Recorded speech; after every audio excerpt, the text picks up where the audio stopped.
வாழ்க வையகம் வாழ்க வையகம் வாழ்க வளமுடன் சிந்தனையை உடல் நலத்தை சீரமைத்து உய்வித்த குருவே வாழ்க, குருவே துணை. வேதாத்ரியம் வாழ்க வளமுடன். இன்று வரை உலகில் தோன்றிய அனைத்து சித்தர்களும் ஞானிகளும் மகான்களும் மற்றும் வேதாத்திரிய கோட்பாடுகளை அர்ப்பணிப்புணர்வோடு அகிலமெங்கும் உணர்வாக்கிக் கொண்டிருக்கும் ஞான ஆசிரியர்களின் மதிநுட்பமும் குருவர்களோடு சூக்குமமாய் நம்மை சூழ்ந்திருந்து நாம் உய்வதற்கு துணை நிற்குமாக என்று சங்கல்பித்துக் கொண்டு இன்றைய தவ நிகழ்வை இறைவணக்கம் குரு வணக்கத்தோடு நாம் இனிதே துவங்குவோம். இறைவணக்கம் பாட அருள்தி கார்த்திகேயன் நாகேந்திரன் ஐயா அவர்களும், குரு வணக்கம் பாட அருள்தி ஸ்ரீராம் ஜெயபிரகாஷ் ஐயா அவர்களும். வாழ்க வளமுடன்.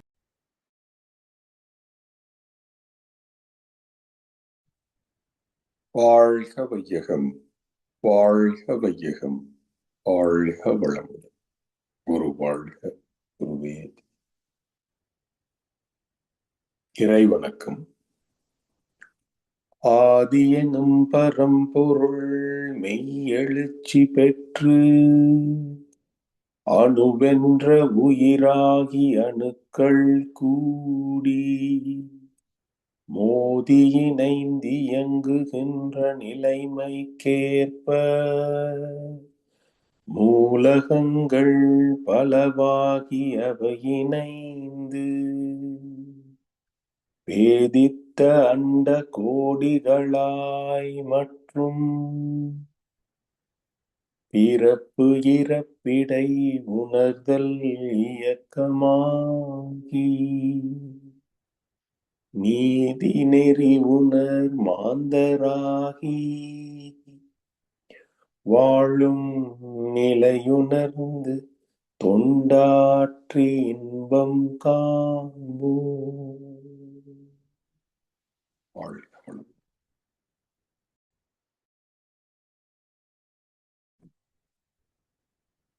வாழ்க வளமுடன். குரு வணக்கம். எப்பொருளை எச்செயலை எக்குணத்தை எவ்வுயிரை ஒருவர் அடிக்கடி நினைந்தால் அப்பொருளின் தன்மையாய் நினைப்போராற்றல் அறிவினிலும் உடலிலும் மாற்றங்காணும். இப்பெருமை இயல்பூக்க நியதியாகும். எவரொருவர் குருவை மதித்தொழுகினாலும் தப்பாது குரு உயர்வு மதிப்போர் தம்மை தரத்தினில் உயர்த்தி பிறவி பயனை நல்கும். பிறவி பயனை நல்கும். வாழ்க வளமுடன். வாழ்க வையகம், வாழ்க வையகம், வாழ்க வளமுடன்.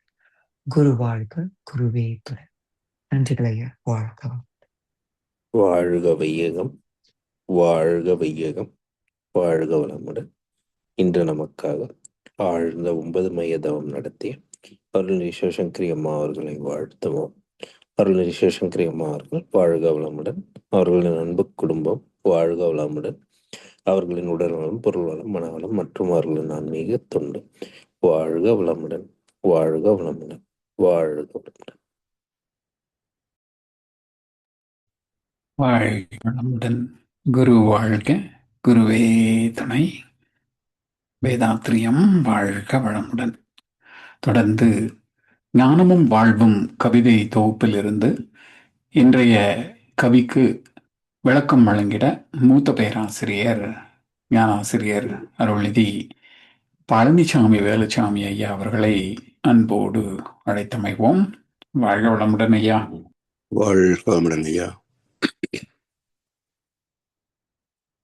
வாழ்க வையகம், வாழ்க வையகம், வாழ்க வளமுடன். குரு வாழ்க, குருவே துணை. சான்ற பெருமக்களே, ஞானமும் வாழ்வும் கவிதை தொகுப்பின் தொடர் சிந்தனையில் இன்றைய கவியின் தலைப்பு மன தூய்மை பெற.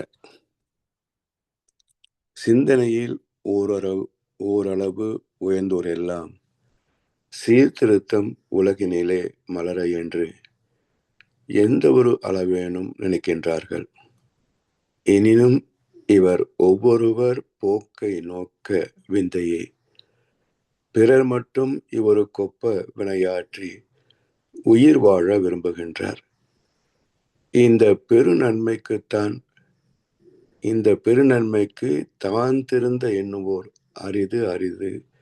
எவ்வாறு ஓய்வோம்? அதாவது உலக மக்கள் நன்மை, நாட்டு மக்கள் நன்மை, மாநில மக்கள் நன்மை என்று அரசியல், ஆன்மீகம், தொழில்துறை அது வேறு போட்டி இருக்கத்தான் செய்யும். அவரவர் முன்னேற பார்ப்பாங்க, அதுவும் சரி. ஆனா பொது நன்மை என்று வைத்து பார்ப்பவர்கள் இந்த 2 பேர் தான். ஒன்று இறை உணர்வின் மூலமாக தர்மத்தை நிலைநிறுத்த வேண்டும் என்ற நோக்கத்தோடு தோன்றிய வழிபாட்டு முறைகள். மற்றது மக்களின் பாதுகாப்பு மட்டுமல்ல, பொதுவான வாழ்க்கை வசதிகளை ஏற்படுத்தி தருகின்ற பொறுப்புக்கும் முன் வந்தவர்கள் அரசியல்வாதிகள். இப்போ தமிழ்நாட்டில் அடுத்த ஒரு 2-3 மாதங்களிலே ஏப்ரல் மேல எலெக்ஷன் வரப்போகிறது. எல்லா அரசியல் கட்சிகளும் என்ன சொல்றாங்க?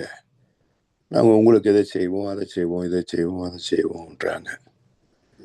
இப்போ எல்லோருடைய நோக்கமும் மக்களுக்கு நல்லா செய்வது தானே. அப்புறம் எதுக்கு கட்சி பிரிவினை, ஆட்சி, தேர்தல்? தேவையில்லை. ஒன்னா சேர்ந்து நல்லா செய்யுங்களேன். எதுக்கு இத்தனை பிரிவுகள்?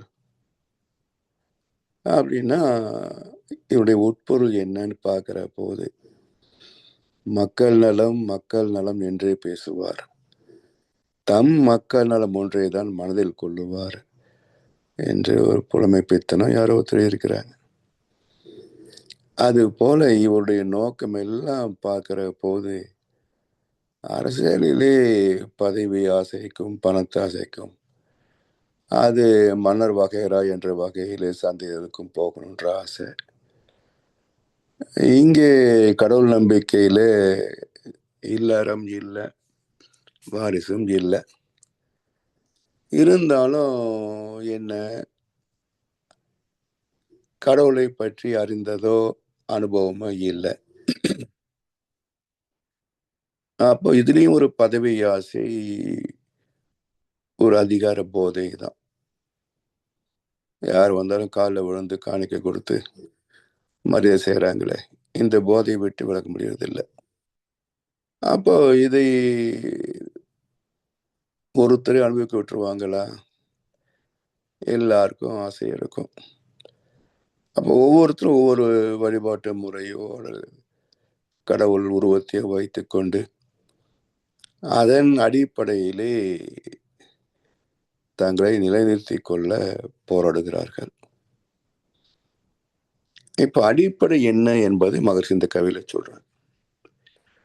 மன தூய்மை இன்றி வினை தூய்மை வராது. அது தனி மனித வாழ்க்கையிலே தொடங்கி சமுதாய வாழ்க்கையின் மிக பெரும் பிரிவுகளாகிய ஆன்மீகம், அரசியல், தொழில்முறை, எதிலையுமே நீங்க தர்மத்தை எதிர்பார்க்க முடியாது. அதனால் மனத்துக்கண் மாசு இலன் ஆதல் அனைத்து அரண் ஆகுல நிரப்பெற என்றார் வள்ளுவர். மற்ற எல்லா தர்மங்களும் நியாயங்களும் இதற்கு அடுத்ததுதான். மனசு சுத்தமாயிட்டா அதுல வரக்கூடிய எண்ணங்கள் தெய்வீகமாகத்தான் இருக்கும். அவருக்கு வேற எந்த அறநூல்களும் தேவையில்லை. அதாவது அது வள்ளுவர் இடத்துல சொல்லுவாரு,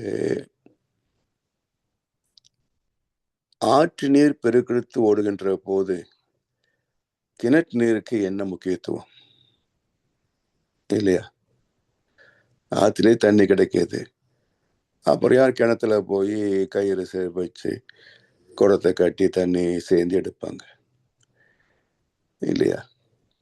அது போல மனத்துக்கண் மாசு இளன் ஆனவருக்கு இந்த அறநூல்கள் எல்லாம் கிணற்று நீரை போல சிறிதளவே பயனாகும் என்கிறார் வள்ளுவர்.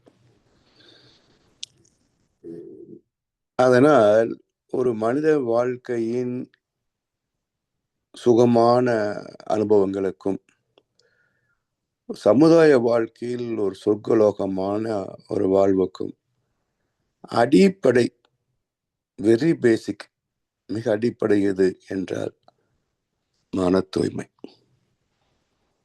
மனம் சுத்தப்படுத்துவதுதான் ஆன்மீகத்தின் நோக்கமும் கூட அதுதானே.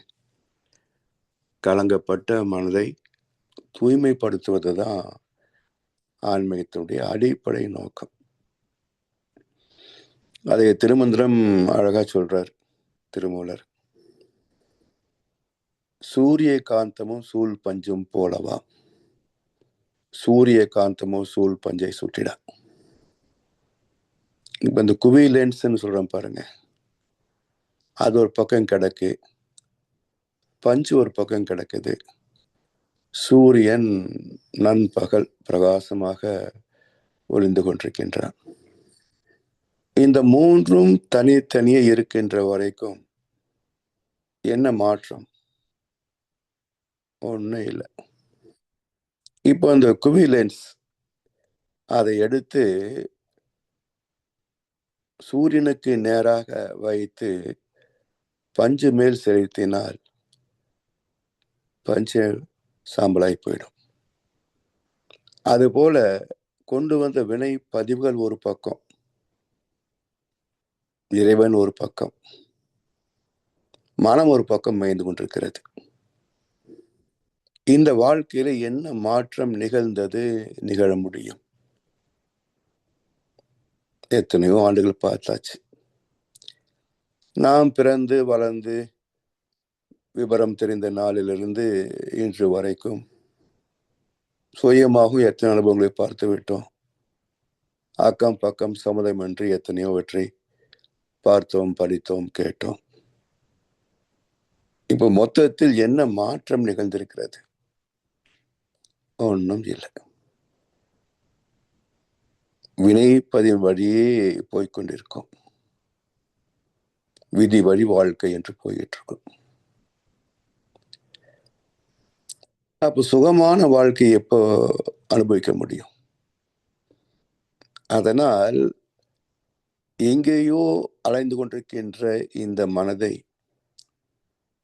இறைவன் பால் திருப்பி நம்முடைய வினைப்பதிவுகள் மீது செலுத்தினால் வினைப்பதிவுகள் எல்லாம் சாம்பலாகிவிடும் என்று ஒரு ஒப்புமையாக திருமுறை சொல்கிறார். சூரிய காந்தமும் சூழ் பஞ்சும் போலவாம், சூரிய காந்தமோ சூழ் பஞ்சை சுட்டிடா. சூரியன் சன்னதியில் சுடுமாறு போல் ஆரியன் தோற்றமுன் அற்ற மலங்களே. இறைவனின் தோற்றத்தில், இறைவனின் தரிசனத்தில், பரமாத்ம தரிசனத்தில் தான் இந்த வினைப்பதிவுகள் எல்லாம் அடக்கம் பெறும். அதனால இந்த பூவுல வாழ்க்கை என்பது ஒரு ட்ரை கிளீனிங் ஷாப் தான். அதாவது புராண கதைகளிலே தேவர்கள் ஏதாவது தவறு செய்வாங்க, உடனே என்ன தண்டனை? நீ பூலோகத்திலே போய் மானிடனாய் பிறந்து இந்த பாவத்துக்குரிய துன்பத்தை அனுபவித்து உன்னை தூய்மை செய்து கொண்டு மீண்டும் என்னை அடைவாயாக அப்படின்னு சொல்லுவாங்க. அடுத்து டபக்குன்னு கீழே மண்ணில் விழுவார் அவர் பூமியில. அப்போ the earth itself is a dry cleaning shop for the soul. இந்த பூமியே இந்த ஆத்மாவை தூய்மைப்படுத்தக்கூடிய ஒரு உலர் சலவையாகமா, அப்படி ஒரு சலவையாகம்தான் இந்த பூமி வாழ்க்கை. அதை கண்ணசுரம் அழகா சொல்வார். உயிரே அழுக்கு துணி, உவர் மண்ணே நம் பிறப்பு, பூவுலக வாழ்க்கை என்னும் பொல்லாத கல்லினிலே மோதி அடிக்கையிலே முட்டி கசக்கையிலே ஆதி சிவம் என்னும் ஆற்றில் வரும் வெள்ளத்திலே அழுக்கெல்லாம் விழுக்குதுடா வெள்ளையப்பா, அவன் அருள் என்னும் நிழல் தண்ணிலே வெள்ளையப்பா, இந்த உயிர்கள் எல்லாம் வாழுதடா வெள்ளையப்பா என்பார். அப்போ இந்த ஆத்மாவை சுத்தப்படுத்துவதுதான் பிறவியின் நோக்கம். அதாவது வினை பதிவாம் சுமையை விடுத்து தூய்மை பெறவே. பிறப்பின் நோக்கம் என்ன? வினை பதிவாம் சுமையை விடுத்து தூய்மை பெறவே. இது மட்டுமல்ல, பரிணாமத்தின் நோக்கமும் அதுவேதான். தர்ம சம்ஸ்தாபனார்த்தாய சம்பவாமி யுகே யுகே. இன்பத்தை முழுமையாக தூய்க்கக்கூடிய வகையிலே பஞ்சபூதங்களாகி நுண் உயிராகி ஐந்தறிவு வரைக்கும் ஜீவராசிகளாகி எல்லா ஜீவராசியிலும் ஏதோ ஒரு வகை குறை இருந்து கொண்டே இருக்கிறது.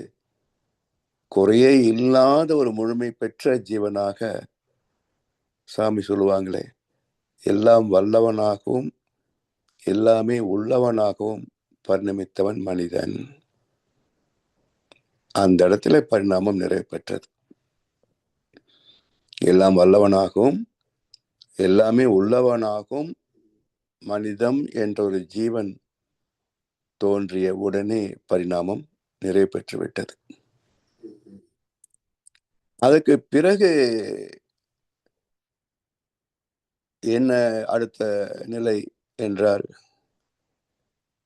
இந்த மனித குழந்தை பிறக்கின்ற போதே வாழும் வகை தெரிந்து பிறக்காது.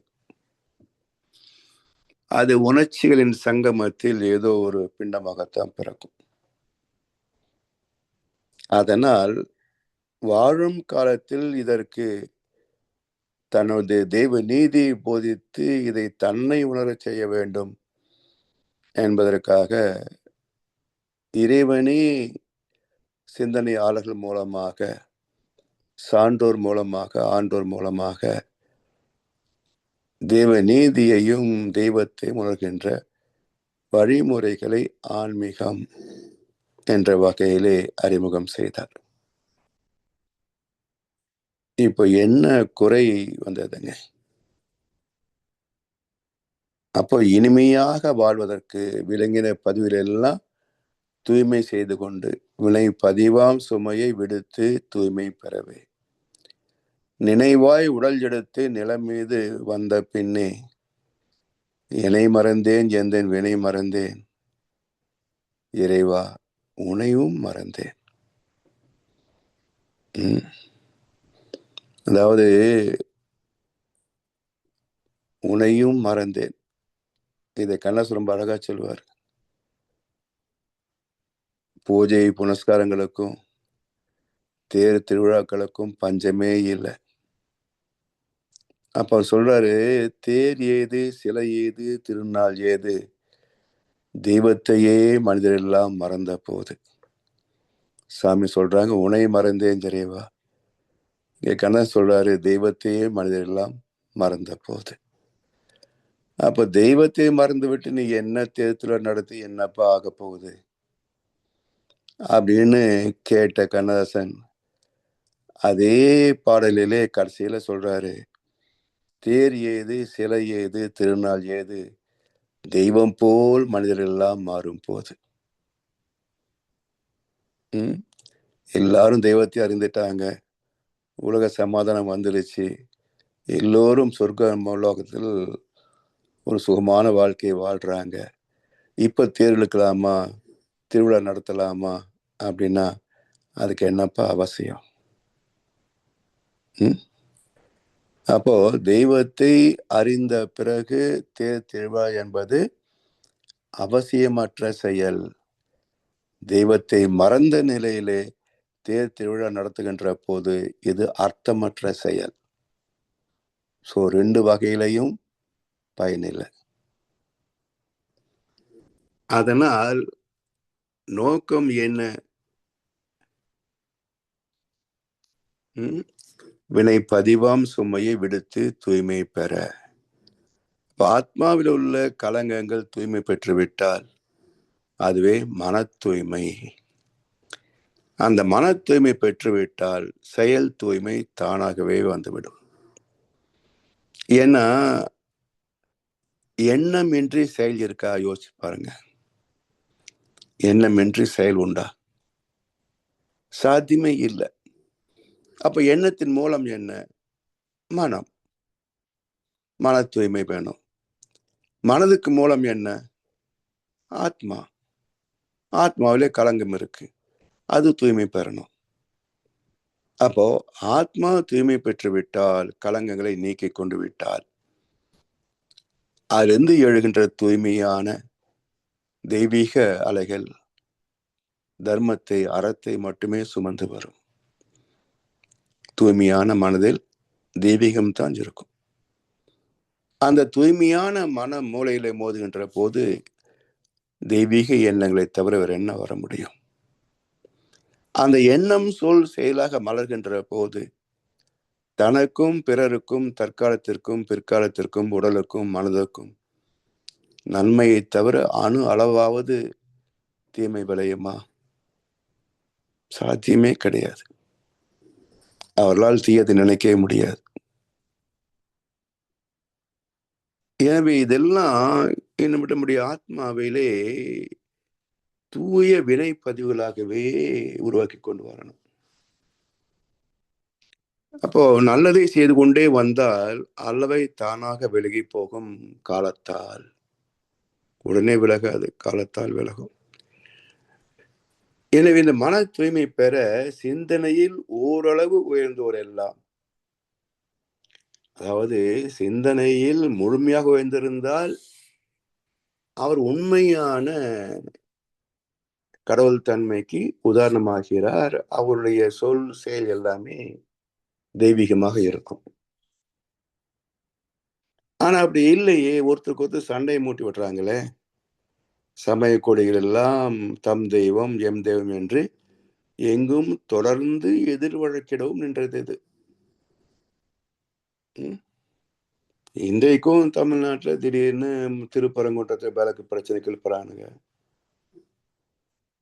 அப்ப இப்பவும் தெய்வத்தை வச்சுத்தானே ஓட்டு வாங்க பாக்குறாங்க. அப்போ கடவுளை வைத்தும் வியாபாரம் பண்ணக்கூடிய ஒரு மார்க்கமாகத்தானே பக்தியும் இருக்குது, அரசியலும் இருக்குது. அரசியல் வச்சு வியாபாரம் பண்ணி பார்த்தான்.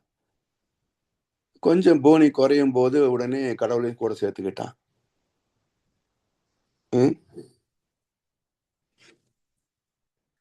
அப்ப என்ன ஆகுது?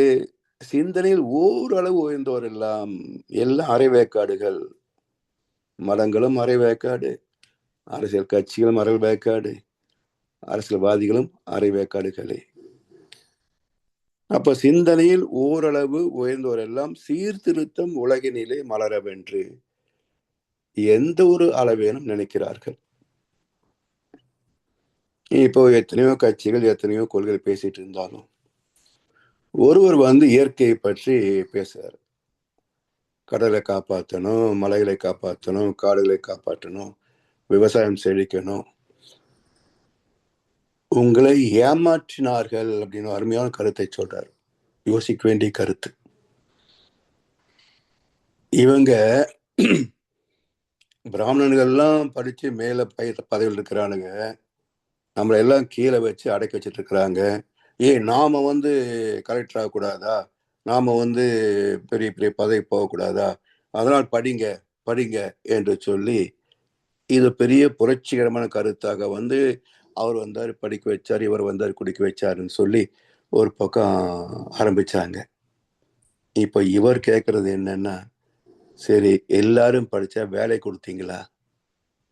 படிக்க சொன்னீங்க எல்லார்த்தையும், வேலை கொடுத்தீங்களா? இல்ல.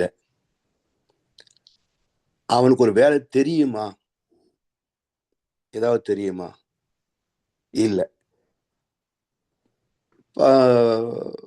பட்டம் அந்த காயத்தை வச்சுக்கிட்டு ஒவ்வொரு இடமா ஏறி ஏறி இறங்கிட்டு இருக்கிறான். ஆனா அவனுக்கு ஒரு தொழில் தெரிந்திருந்தால் அதை வச்சு அவன் சர்வைவல் பார்த்துக்குவான் இல்லையா? அப்ப அந்த காலத்துல என்ன சொன்னாங்க, கைத்தொழில் ஒன்றை கற்றுக்கொள், கவலை உனக்கில்லை ஒத்துக்கொள். ஒரு தொழில் தெரிஞ்சிருந்தா அந்த தொழில் செய்து வாழ்ந்து விடலாம். வெறும் படிப்பை மட்டுமே வைத்து தொழிலை கற்றுக்கொள்ளாததனால் இப்போ தொழில் செய்வதற்கு தொழில் நிறைய இருக்கு, செய்வதற்கு ஆள் இல்லை, செய்வதிலே திறமை இல்லை, நேர்மை இல்லை. கட்டிடம், தச்சு வேலை, மின்சார வேலைகள், எத்தனையோ அடிப்படை தேவைகள் எல்லாம் இருக்கு. அது உள்ளவங்கெல்லாம் பார்த்தீங்கன்னா படிக்காதவர்கள். அவன் எப்படி தொழில் திறமையா செய்ய முடியும்? அப்ப திறமையும் இல்லை, நேர்மையும் இல்லை. அப்ப இவன் கஷ்டப்பட்டு படிச்சு சம்பாதிச்சதுல ஒரு வீடு கட்டின சொன்னா வீடு போற கண்டபடியா இருக்கும். 10 வருஷம் 15 வருஷத்துக்குள்ள வீடு மறுபடியும் ஓட்ட உடச்சல் ஆயிரும். அப்போ ஏமாற்றி விட்டார்கள். ஒரு தொழில் கற்றுக்கொள்வது கேவலம் கிடையாது. படிச்சாலும் பார்ட் டைமா ஒரு தொழில் இருந்தது ஒரு காலத்துல. நான் ஸ்கூல்ல படிச்சப்பெல்லாம் தேவகை ஸ்கூல்ல நெசவும் ஒரு பீரியட் உண்டு, படிப்பு மற்ற பீரியட்ல உண்டு. அப்போ படிப்போடு தொழிலும் கற்றுக் கொடுத்த காலமும் இருந்தது. இப்போ வெறும் பேப்பர் எஜுகேஷன் தான் இருக்கே தவிர, கூகுள் நாலேஜ் இருக்கே தவிர செயல் நாலேஜ் ரொம்ப குறைவுங்க. அதனால இப்போ ஒரு புதிய சிந்தனையாக இது உண்மையும் தானே. அப்ப எல்லோரும் படிக்கிறதுக்குன்னு கிளம்பிட்டாங்கன்னு சொன்னா அடிப்படை தொழில் நடக்காதப்பா. நீ சாப்பாட்டுக்கு என்ன பண்ணுவ? அப்படி சீர்திருத்தம் உலகினிலே மலரவென்று எந்த ஒரு அளவில் நினைக்கிறார்கள். எனினும் இவர் ஒவ்வொருவை போக்கை நோக்க, இவங்க எப்படி இத்தனை வருஷமா சும்மா இருந்துகிட்டே பேச்சுக்கிட்டே நடத்துறாங்க பார்த்தா எங்கிருந்தோ பணம் வருமோ அப்படின்லாம் பார்க்கிற போது நேர்மை எங்க போச்சுன்னு அடுத்த கேள்வி வந்துடுது. அப்ப இவர் ஒவ்வொருவர் போக்கை நோக்க விந்தையே, பிறர் மட்டும் இவருக்கொப்ப வினையாற்றி உயிர் வாழ விரும்புகின்றார். நீ வந்து என் கட்சியில சேர்ந்துக்கோ, நீ வச்சு என் கூட்டணி வச்சுக்கன்னு சொல்றானே, நான் வந்து உங்க வீட்டுல கூட்டணி வர்றேன்னு சொன்னா நீ எவ்வளவு கொடுப்ப, என்ன சூட்கேஸ் கொடுப்பேன்னு கேட்கிறான். அப்ப நோக்கம் எங்க? அப்ப இவங்க கிளம்பினது எல்லாம் உழைக்காமல் பொருள் ஈட்ட, பதவி தூக்க என்பது வெளிப்படையாகுது இல்லையா? அதைத்தான் ஒவ்வொருவர் போக்கை நோக்க விந்தையே, பிறர் மட்டும் இவருக்கொப்ப வினையாற்றி உயிர் வாழ விரும்புகின்றார். இந்த பெரு நன்மைக்கு தான் திருந்த என்னோர் அரிது அரிது எவ்வாறு ஓய்வோம். அதாவது அடுத்தவன் திருந்தட்டும், நான் முதல்ல திருந்துட்டா ஏமாளி ஆயிருவேன், அவன் ஈஸியா ஏமாத்திருவான். எல்லா திட்டத்திலும் தெரிஞ்சாதான் உலகத்துல பிழைக்க முடியும். அதனால அவன் திருந்தட்டும், அப்புறம் நான் திருந்திக்கிறேன். இப்படி ஒரு மனோபாவம் இருந்தால் எப்படி திருந்தும்? கண்ணாசன் அழகா கேட்பார், அலைகள் ஓய்ந்த பின் ஆடுவோம் நீர் என காத்திருக்கின்றேன். அலைகள் ஓய்ந்த பின் ஆடுவோம் நீர் என காத்திருக்கின்றேன். அலைதான் ஓயுமோ, ஆண்டவன் தந்த விலைதான் தீருமோ? அலைகள் நிக்க போகுதா, இல்ல உயிர் ஒரு நாளைக்கு போக போகுதா? அப்ப எப்போ கடல் நீராடுறது? அலை இருக்கத்தான் செய்யும், இறங்கி நீராடத்தான் வேணும். அது மாதிரி இங்க இறங்கினாத்தானே முடியும், திருத்தத்தில் இறங்கினாத்தானே முடியும். உலகம் திருந்துட்டும் அப்புறம் நான் திருந்துறேன்னு சொன்னா எப்படி முடியும்? எனவே அடுத்தவங்களை திருத்த கிளம்பிட்டாங்களே தவிர தன்னை திருத்துவது இதுதானே முக்கியம். அதனால் யாரும் போய் யாரையும் திருத்த வேண்டாம். அதாவது நம்ம பேராசிரியர் உழவன் தங்கவேலு ஐயா அவரு ஒரு முறை ஏதோ நகராட்சி நிர்வாக கோட்டு மாதிரி நடந்தது போல, அப்போ நாமக்கலை சுத்தப்படுத்தணும் அப்படின்ற ஒரு பெரிய பிரச்சனை பத்தி பேசினாங்களாம். ஐயா சொன்னாங்க, இதுக்கு என்ன ப்ராஜெக்ட்ல வேணும், 1/2 மணி நேரத்துல நாமக்கலை சுத்தம் பண்ணிடலாம் அப்படின்னாரு. எல்லாரும் ஆச்சரியமா, அது எப்படி 1/2 மணி நேரத்துல நாமக்கலை சுத்தப்படுத்துறது அப்படின்னு. அவங்க வீட்டை கூட்டுறதுக்கு எவ்வளவு நேரமே ஆகும்? அவங்க வீட்டு முன்னாடி வாசலை கூட்டிட்டாங்கன்னா ஊர் சுத்தமா போச்சு, இதுக்கு என்ன செலவு என்ன நேரம் அப்படின்னாரு. அது மாதிரி அவரவர் திருந்து விட்டால் அப்புறம் பள்ளி என்ன, மடம் என்ன, கோவில் என்ன, ஒன்றும் தேவையில்லை. உள்ளம் பெரும் கோயில், ஊனுடம்பு ஆலயம்.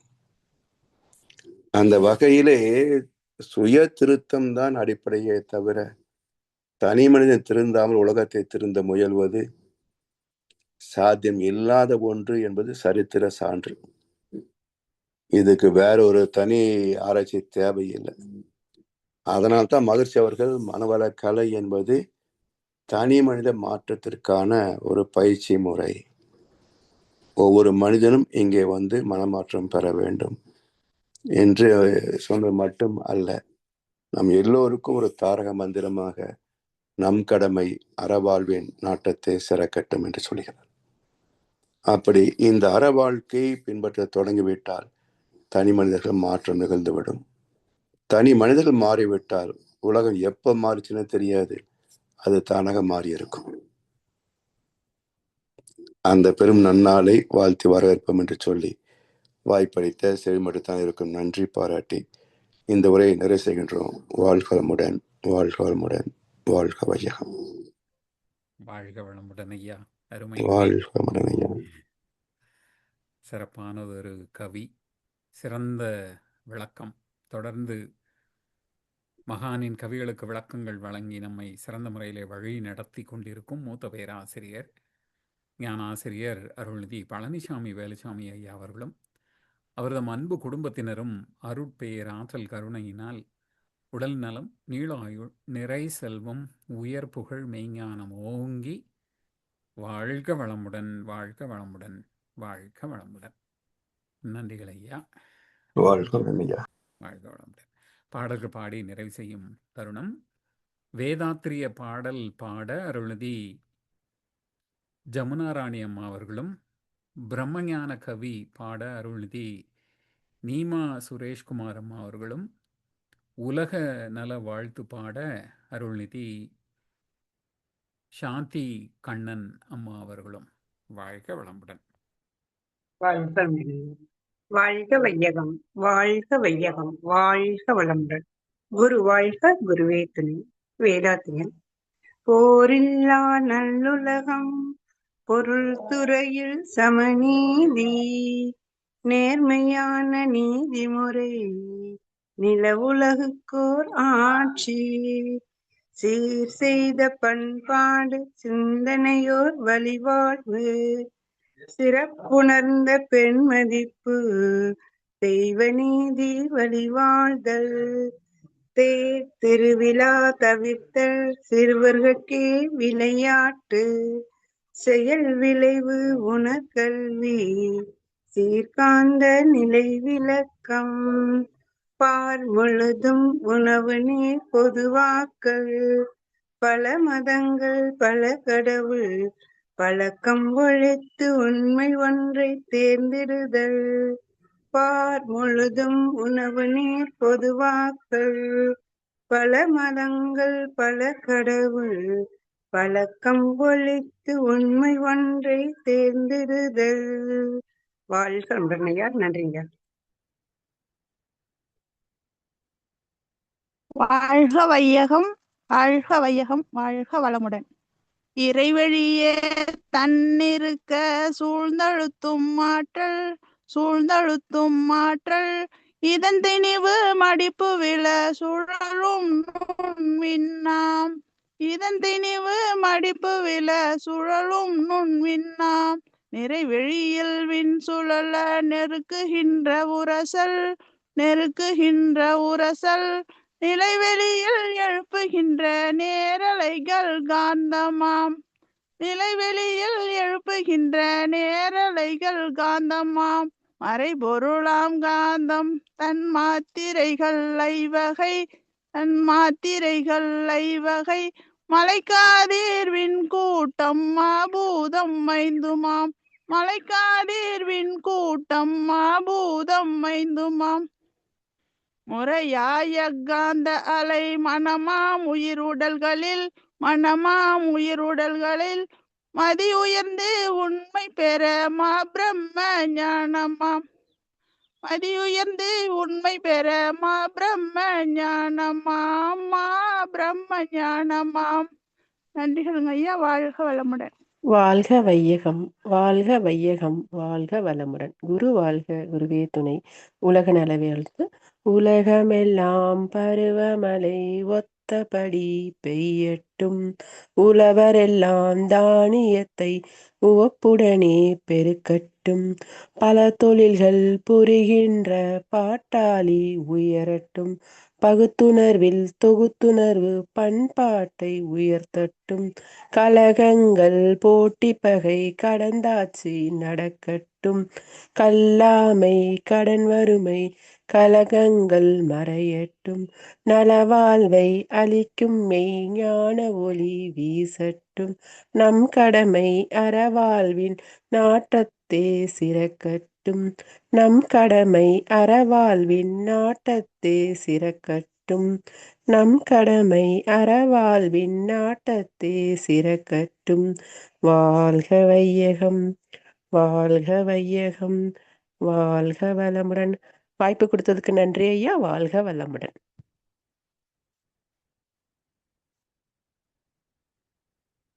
வாழ்க வளமுடன். இன்றைய தவத்தில் கலந்து கொண்ட அன்பர்கள், தவத்தை வழிநடத்தியோர், நற்சிந்தனை வழங்கியோர், பாடல்கள் பாடியோர் அனைவரும் வாழ்க வளமுடன். அவர்களின் அன்பு குடும்பம், அவர்களின் உடல் நலம், மனவளம், பொருள் வளம், அருள் தொண்டு, ஆன்மீக தொண்டு. வாழ்க வளமுடன், வாழ்க வளமுடன், வாழ்க வளமுடன். இத்துடன் இன்றைய காலை தவம் நிகழ்வு மகிழ்வோடும் நிகழ்வோடும் இனிதே நிறைவு பெறுகிறது.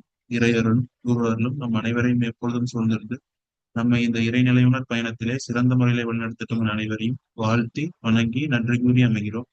வாழ்க வையகம், வாழ்க வையகம், வாழ்க வளம்.